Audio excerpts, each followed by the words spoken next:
우리의 삶은 목표가 있어야 재미가 있어요. 사실 우리가 즐기는 게임은 목표와 피드백이 빈틈없이 구성된 프로그램에 불과합니다. 비행기를 쏘아서 격추시키든 몬스터를 때려잡든 명확한 목표가 제시되고요. 거기에 화려한 피드백이 주어지는 것이 게임의 본질입니다. 스포츠도 마찬가지죠. 승리라는 목표가 있고 이를 저지하는 혹은 나와 경쟁하는 상대방이 있는 까닭에 매 순간 피드백이 생깁니다. 이 피드백을 예의주시하면서 멋들어지게 목표를 추구해가는 과정이 바로 스포츠지요.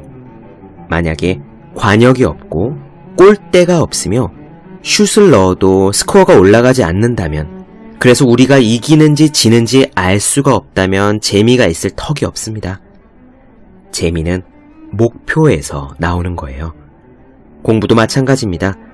공부에서 재미를 얻고 싶으면 목표를 세워야 합니다. 오늘의 공부 목표를 정하고 그 공부량을 달성하도록 노력해야 합니다. 도달할 수 있을지 없을지 최선을 다해 매달려 보는 거죠. 목표를 향한 피드백에 여러분은 재미를 느낄 것입니다.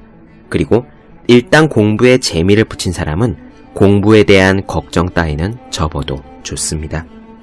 의욕적인 목표가 인생을 즐겁게 한다고 미국 목사 로버트 슐러는 말했어요. 책상 위에 올려놓는 365 혼공 캘린더, 재미는 목표에서 나온다 의 한 대목으로 시작하겠습니다.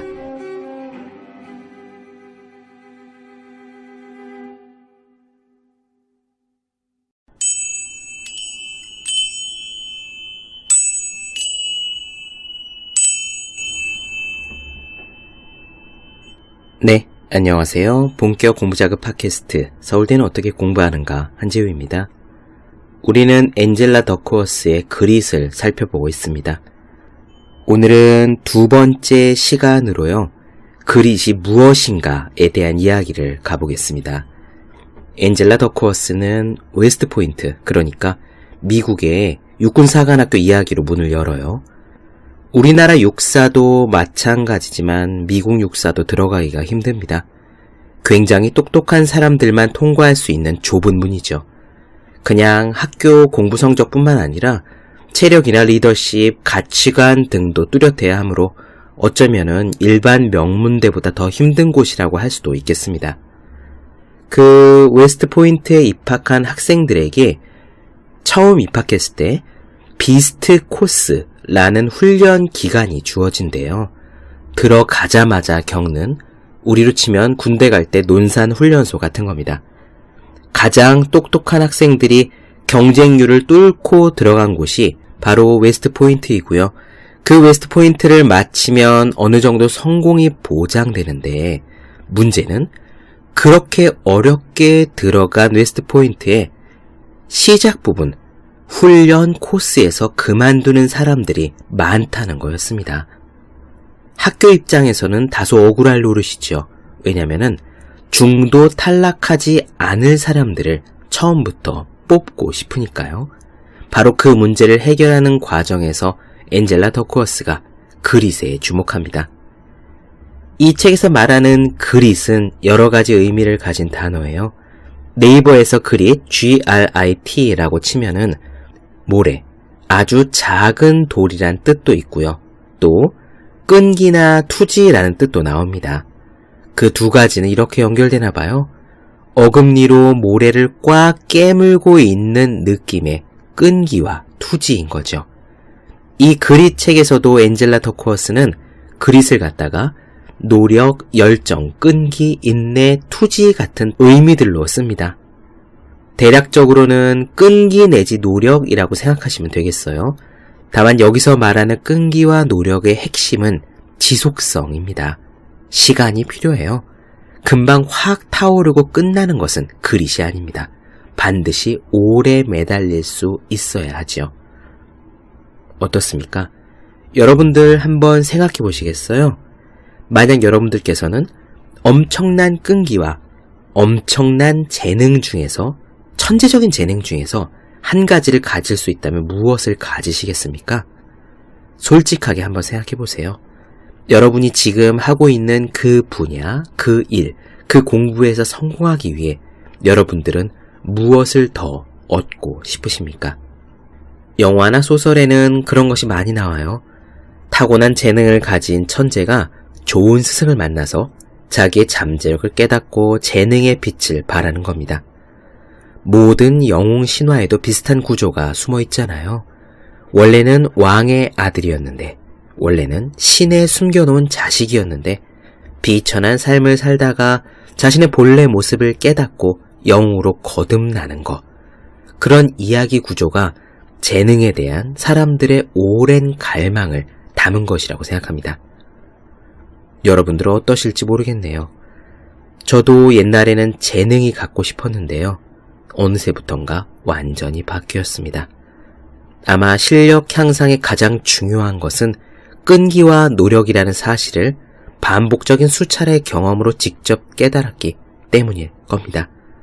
그럼 오늘의 이야기, 그릿이 무엇인지 시작해 보겠습니다.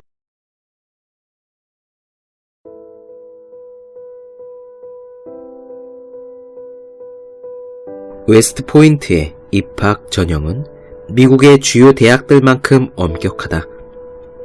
아주 높은 SAT, 수능 성적과 뛰어난 고등학교 성적은 필수다.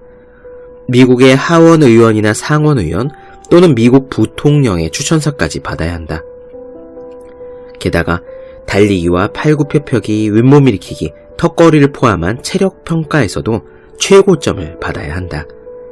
해마다 14,000명 이상이 지원서를 쓴다.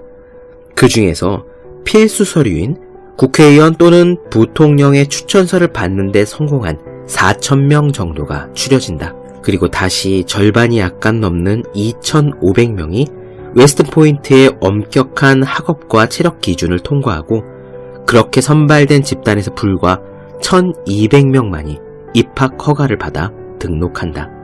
웨스트포인트의 남녀 입학생 거의 전원이 학교 대표팀 선수 출신으로 그중 대부분은 주장이었다. 그럼에도 불구하고 생도 5명 중 1명이 졸업 전에 중퇴한다. 더욱 놀라운 점은 중퇴생의 상당수가 입학한 첫 해 여름에 일명 비스트라고 알려진 7주간의 집중 훈련 도중에 그만둔다는 사실이다. 도대체 어떤 학생들이 입학을 위해 2년 넘게 준비한 학교를 채 2달도 다니지 않고 그만둔단 말인가? 수많은 심리학자들이 웨스트포인트의 중퇴생 문제에 매달렸지만 그 어떤 연구자도 왜 가장 촉망받는 생도의 일부가 훈련이 시작되자마자 그만두는 일이 발생하는지 확실히 설명하진 못했다. 물론 웨스트포인트는 엄격한 입학 절차를 통해 성장 잠재력이 지닌 학생 생도들을 성공적으로 가려내고 있다고 한다. 입학처 직원들은 예를 들면 SAT 성적, 고등학교 석차, 잠재적 리더십에 대한 전문가적인 평가, 그리고 객관적인 체력 평가에서 받은 점수들을 갖다가 종합 전형 점수를 만들어서 학생들을 평가한다. 이 종합 전형 점수는 지원자들이 다양하고 엄격한 4년의 웨스트포인트 과정을 통과할 인재인지 판단하기 위해서 웨스트포인트 측에서 마련한 최상의 추정치라고 할 수 있다. 다시 말해 생도들이 군 지도자에게 요구되는 수많은 기술들을 얼마나 수월하게 습득할 수 있는지 추측해보는 최상의 수치다. 이 종합 전형 점수는 웨스트포인트 입학을 결정짓는 가장 중요한 요인이지만 불행히도 이마저도 비스트를 통과할 수 있는 생도를 확실하게 예측해 주지는 못했다. 사실 종합 전형 점수에서 최고점을 받은 생도나 최하점을 받은 생도나 중도 탈락률은 거의 비슷했다. 그러던 중 군 심리학자 매슈스가 한 가지 힌트를 찾아냈다. 그는 위기 대처 능력과 타고난 재능은 아무 상관이 없다는 놀라운 사실을 목격했던 것이다. 실제로 훈련 도중에 포기하는 생도들 중에서 그 이유가 능력이 부족해서인 경우는 드물었다. 그보다 중요한 것은 절대 포기하지 않는 태도였다. 원래 심리학과 대학원 과정을 밟고 있던 나는 재계나 예술계, 언론계나 학계 또는 의학계의 법조계 지도자들을 면담하면서 다음과 같은 질문을 끊임없이 던졌다. 당신의 분야에서 최고는 누구입니까? 그들은 어떤 사람입니까? 그들의 어떤 점이 특별하다고 생각합니까? 내가 계속 이렇게 질문을 던져오면서 깨달은 바가 있다. 분야에 상관없이 대단히 성공한 사람들은 굳건한 결의를 보였고 이는 두 가지 특성으로 나타났다는 점이다. 첫째, 그 사람들은 모두 대단히 회복 탄력성이 강하고 부지런했다. 둘째, 그들은 자신이 원하는 바가 무엇인지 매우 깊이 이해하고 있었다. 그들은 결단력이 있을 뿐만 아니라 나아갈 방향도 알고 있었다. 성공한 사람들이 가진 특별한 점은 열정과 결합된 끈기라고 할 수 있다. 한마디로 그들에게는 그릿이 있었던 거다. 그릿이란 투지, 끈기, 불굴의 의지를 모두 아우르는 개념이다. 이렇게 끈기에 대해서 연구를 하던 나는 비스트 수료에 관심을 갖게 되었다. 그리고 그릿의 척도를 비스트 수료자들에게 대입시켜본 결과 중요한 결론을 깨달았다. SAT 점수, 고등학교 석차, 리더십 경험, 운동 실력 등 그 어느 것도 비스트 수료의 중요한 요인은 아니었다는 것이다. 심지어 종합 전형 점수도 중요하지 않았다. 생도들이 비스트를 통과할 수 있을지 없을지를 알려주는 것은 오직 그릿이었다. 과연 이 그릿은 어디에서든지 통하는 것인가? 그릿은 웨스트포인트 밖에서도 중요한가? 나는 이를 확인하기 위해서 탈락자가 많이 나오는 다른 환경을 찾아봤다. 그릿의 힘을 내가 시험한 다음 영역은 매일 거절당하는 일이 다반사인 영업사원들이었다. 나는 어떤 리조트 회사에 고용된 남녀 영업사원 수백 명에게 그릿 척도를 포함한 성격 검사지들을 작성해달라고 부탁했다. 그리고 6개월 후에 회사를 다시 방문했을 때 영업사원의 55%가 회사를 그만두고 없었다. 그런데 그릿은 회사에 남을 사원과 떠날 사원을 예측해 주었다. 예를 들면 다른 수치들, 외향성, 정서적 안정성, 성실성 등 흔히 측정되는 어떤 성격 특성도 그릿만큼 영업사원들이 회사에 계속 남을 사람인지를 예측해 주지는 못했다. 이와 유사하게 미국의 커다란 두 개의 표본에서도 그릿이 높은 사람일수록 학교 교육을 더 많이 받을 가능성이 있다는 사실이 밝혀졌다. 경영학 석사, 박사, 의학 박사, 법학 박사 또는 다른 대학원 학위를 취득한 성인은 4년제 대학만 졸업한 사람들보다, 그리고 4년제 대학 졸업자는 대학에서 학점을 이수하기는 했지만 학위를 받지 못한 사람들보다 그릿이 강했다. 또 다른 재미있는 예도 있었다. 내가 대학원에 진학하던 해에 스펠바운드라는 다큐멘터리 영화가 개봉했다. 영화는 남학생 3명과 여학생 5명이 내셔널 스펠링 비라는 대회, 즉 단어의 철자를 한자씩 발음해서 맞히는 세계 최대 규모의 영어 단어 대회 결선을 준비하고 겨루는 과정을 따라다니며 보여주었다. 손에 땀을 쥐게 하는 스펠링 비 결선은 해마다 워싱턴에서 사흘 동안 개최되며 평소 상업성이 높은 스포츠 경기를 주로 방송하는 ESPN에서 생방송으로 중계된다. 영화 스펠바운드를 보다가 나는 문득 궁금해졌다. 굉장히 어려운 영어 단어의 철자를 하나도 놓치지 않고 맞히려면 제 나이보다 발달된 언어 능력이 얼마나 중요할까? 그리고 거기서 그릿은 어느 정도의 역할을 할까? 나는 스펠링 비 우승자 출신으로 현재 대회 사무국장인 페이지 킴블에게 전화를 걸었다. 그녀는 활달하게 응대해 주었다. 킴블도 나만큼이나 우승자들의 심리 구조를 알고 싶어 했던 것이다. 그녀는 몇 개월 후에 치러질 결선에 진출할 273명이 확정되는 대로 그들에게 설문지를 발송해 주기로 했다. 스펠링 비 결선 진출자들은 그릿 척도를 작성했을 뿐만 아니라 철자 연습에 들이는 시간도 보고를 했다. 그들은 평균적으로 주중에는 하루에 1시간 이상, 주말에는 하루에 2시간 이상 스펠링 비를 연습한다고 했다. 평균은 그랬지만 전혀 공부하지 않은 참가자가 있는가 하면 지난주 토요일에 9시간이나 공부했다는 참가자도 있을 정도로 편차가 컸다. 나는 결선 진출자의 일부만 별도로 표집해서 언어 지능 검사를 실시했다. 집단 전체적으로 봤을 때 참가자들은 꽤 훌륭한 언어 능력을 보였다. 하지만 참가자들 간의 점수 차이가 상당히 커서 어떤 아이들은 언어 영재 수준의 점수를 받은 반면에 어떤 아이들은 그 연령대의 평균 점수를 받기도 했다. 드디어 ESPN에서 결선 중계방송을 하던 날, 나는 긴장되는 마지막 순간에 13살짜리 아누락 카시압이 영어 단어를 정확히 맞춰 마침내 우승을 거머쥐는 장면을 지켜봤다. 그렇게 최종 순위까지 모두 확인한 뒤에 데이터 분석에 들어갔다.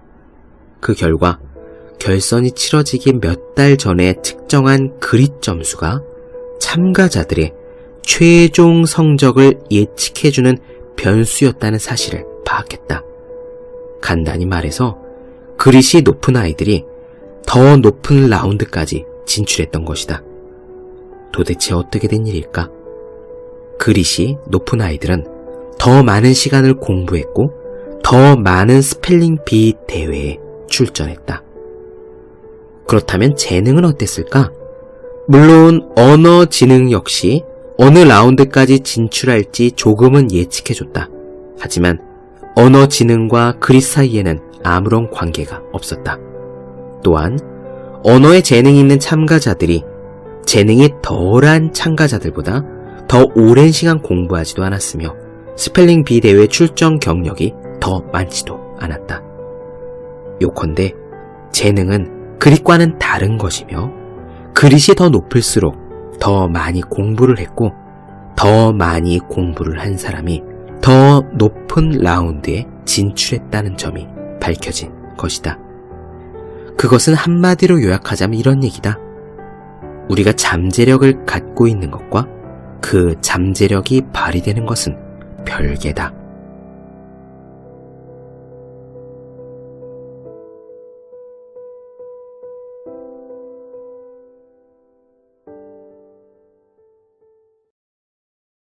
본격 공부작업 팟캐스트 서울대는 어떻게 공부하는가? 엔젤라 더코스의 그릿 나눠드렸습니다. 더 많은 이야기가 궁금하신 분들, 질문사항 있으신 분들은 제 네이버 블로그 생의 즐거운 편지, 다음 카카오 브런치 한재의 브런치, 인스타그램에서 해시태그 서울대는 어떻게 공부하는가, 유튜브에 서울대는 어떻게 공부하는가 검색해 주시면 좋겠습니다.